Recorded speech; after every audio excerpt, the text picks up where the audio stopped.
Ottawa's new rules for international travelers will take effect on February 22nd. Air travelers will be required to have a negative COVID test before departure, then do a second test on arrival.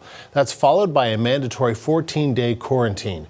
The first 3 days will be spent at a hotel at their own expense. People entering through land borders will also have to show proof of a negative test, then enter quarantine. International flights are now arriving at only 4 major Canadian airports. And no matter the flight, everyone must have proof of a negative PCR test taken within 72 hours of boarding. Starting today, people returning by land borders will also need to show proof of a negative PCR test taken within 72 hours before arrival. And all returning travelers must quarantine for 14 days after coming home or risk heavy fines and possible jail time. For more on the latest travel restrictions, let's go to the CBC's Salima Shifji in Ottawa. So Salima, walk us through some of the changes coming for travelers. Yeah, we got a lot of the nitty-gritty about those new travel restrictions. Of course, the government announced its intention to go this route of those, mandated few days to stay in a quarantine hotel a couple of weeks ago. But we didn't know exactly how it would work. It took some time for officials to sort of set up the system that will be in place. So now we know a few key things. First of all, as you mentioned, the date. It'll start on February 22nd for people flying in from other countries. They will, of course, have to only fly into 4 cities, Toronto, Montreal, Calgary, or Vancouver.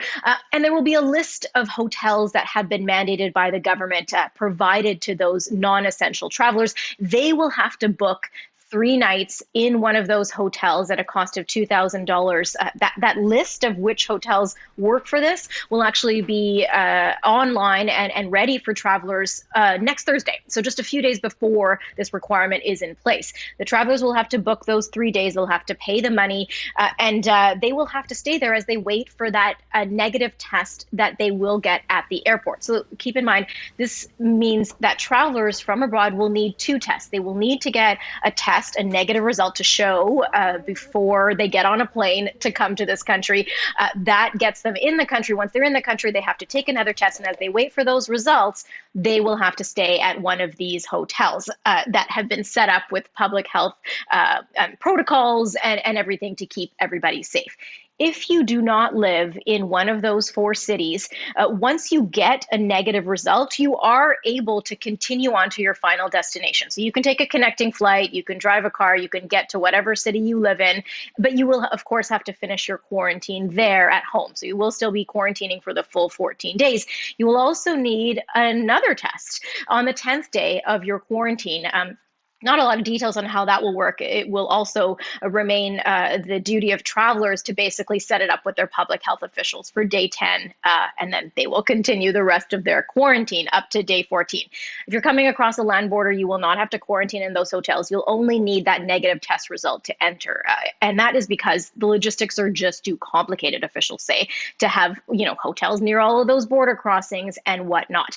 But the main goal here, and that has been repeated over and over again by all of the ministers, by the Prime Minister as well, is that this is to discourage any non-essential travel. This is not the time to travel right now, say officials, and particularly because of that wild card of these new variants that we're seeing of COVID-19, first identified in the United Kingdom, in South Africa, and in Brazil. Those are in place in 8 provinces now, and officials are worried about how contagious they can be. Here's the Prime Minister on why these type of travel restrictions are necessary. We're not trying to punish people. We're trying to keep people safe. And keeping Canadians safe from the viruses and discouraging all non-essential travel and ensuring that if people do have to travel, they're doing the things that we can be certain are going to prevent the virus from spreading further in Canada, particularly given new variants. Now, the Prime Minister was asked whether there would be any exceptions for people who could be exempt from these restrictions to have to go into a quarantine hotel for the first 3 days. He said that those will be evaluated on a case-by-case basis, but he did not really get into what would qualify. Would it be, Canadians who are trying to reunite with a family member, or would it be Canadians who were traveling for non-elective medical procedures? He did not get into any of those details, but he did say that there would be some exceptions. They would be evaluated on a case-by-case basis.